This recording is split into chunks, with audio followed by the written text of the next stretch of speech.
Trump begged for a deal. Iran said no. What's really happening? So let me get this straight. The President of the United States, Donald Trump, announces a big international negotiation, sends his team halfway across the world, possibly even sends the Vice President J.D. Vance. And then Iran just goes, yeah, we are not coming. No RSVP, no running late, just straight up ghosting.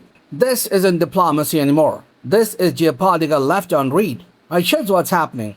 Trump publicly claims that negotiations with Iran are about to happen in Pakistan. He says his team is already on the way. Planes have landed, security teams deployed, intelligence officials ready. Basically, it's giving the party has started, but a guest of honor didn't show up. And then Iran responds like, we never agreed to this. That's not a scheduling conflict. That's a full-blown diplomatic mismatch. Now here's where it gets spicy. Iran's president, Masoud Pezeshkian, drops a statement that basically says, we don't trust the US. We are not negotiating under pressure.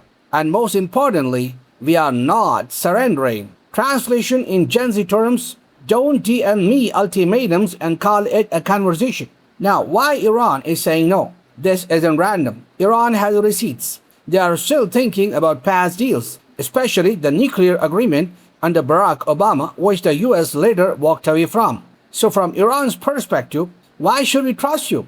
Well, last time you flipped the table mid-game. And now, on top of that, while talks are being discussed, the US is allegedly maintaining pressure around the Strait of Hormuz, one of the most important oil routes in the world. That's like saying, let's have a peaceful discussion while I'm holding a flamethrower. Now the real issue is blocking the deal. Let's break down what's actually stuck here. This isn't about vibes, it's about hard demands. America wants Iran to limit or stop nuclear enrichment, control over uranium stockpiles, free navigation in Hormuz. Iran wants sanctions lifted, frozen assets, billions of dollars released, guarantees that the US won't backstab again. And both sides are like, you go first. This is not negotiation. This is a trust fall exercise when nobody wants to fall. Now let's talk about Trump, because this situation is awkward.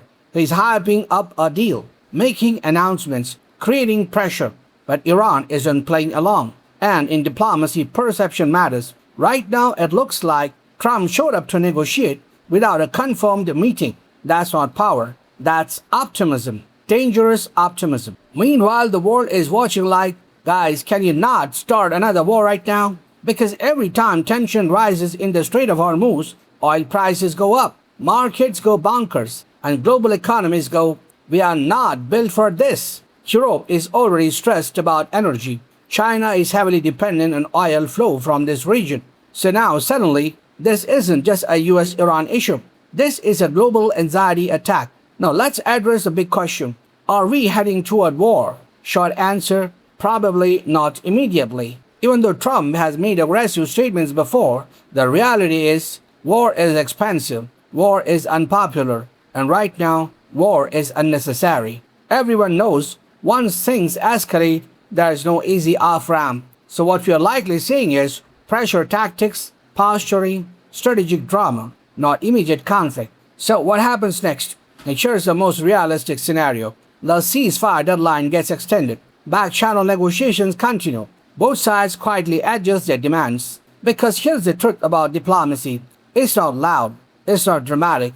It's mostly slow, boring, behind-the-scenes compromise. Even if public statements sound aggressive, real deals happen quietly. This situation tells us something deeper. Global power dynamics are changing. The US can't just announce something and expect the world to fall in line anymore.